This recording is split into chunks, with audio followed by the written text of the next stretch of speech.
সবাইকে স্বাগত জানিয়ে শুরু করছি আজকের রেসিপি। তরমুজের একটি রেসিপি নিয়ে চলে এসেছি, আর এই রেসিপিটা খেতে ভীষণই মজার।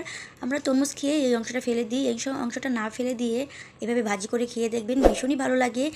চলুন দেখে নেওয়া যাক কীভাবে এই রেসিপিটা আমি রান্না করেছি, আর আমার খেতে ভীষণই ভালো লেগেছে, সেজন্য আমি শেয়ার করলাম।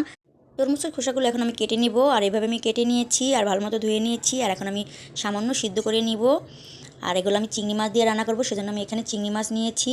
আর আপনারা যা যা পছন্দ মতো চিংড়ি মাছ ব্যবহার করবেন। চিংড়ি মাছ দিয়ে রান্না করলে খেতে ভীষণ ভালো লাগে। আর এখন আমি ফ্রাই প্যান চুলায় বসিয়ে দিয়েছি। ফ্রাই প্যানে আমি তেল দিয়ে দিলাম, যা যার পছন্দ মতো তেল ব্যবহার করবেন। দিয়ে দিয়েছি একটা তেজপাতা আর কালো জিরা। আর এখন আমি চিংড়ি মাছগুলোও দিয়ে দিব।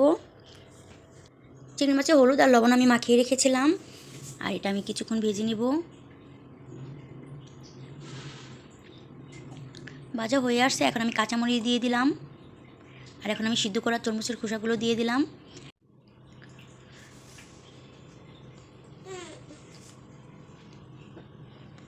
আমি একত্রে মিশিয়ে নিলাম সব উপকরণগুলো। আর এখন আমি এখানে হলুদ দিয়ে দিব। আমি এখানে আধা চামচ হলুদ দিয়ে দিব। আর এখানে হলুদটা একটু কমই ব্যবহার করবেন।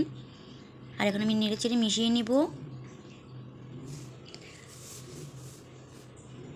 আধা চামচ জিরা বাটা আমি দিয়ে দিলাম এখানে। আর এটাই খুব বেশি মশলা ব্যবহার করতে হয় না, এভাবে রান্না করলে খেতে ভীষণ ভালো লাগে। আর এখন আমি লবণ দিয়ে দিলাম, আর ধনেপাতা এখানে আমি দিয়ে দিয়েছি।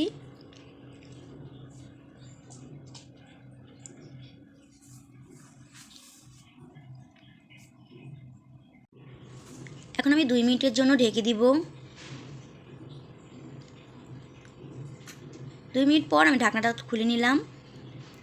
আর এখন আমি আর ঢেকে দিব না, এভাবে আমি আরও কিছুক্ষণ রান্না করে নিব।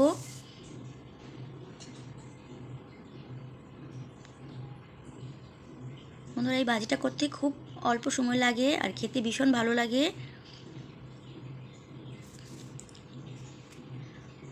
আমার এই রেসিপিটা হয়ে গেছে, আর আমি এখন লবণ চেক করে নামিয়ে নিব।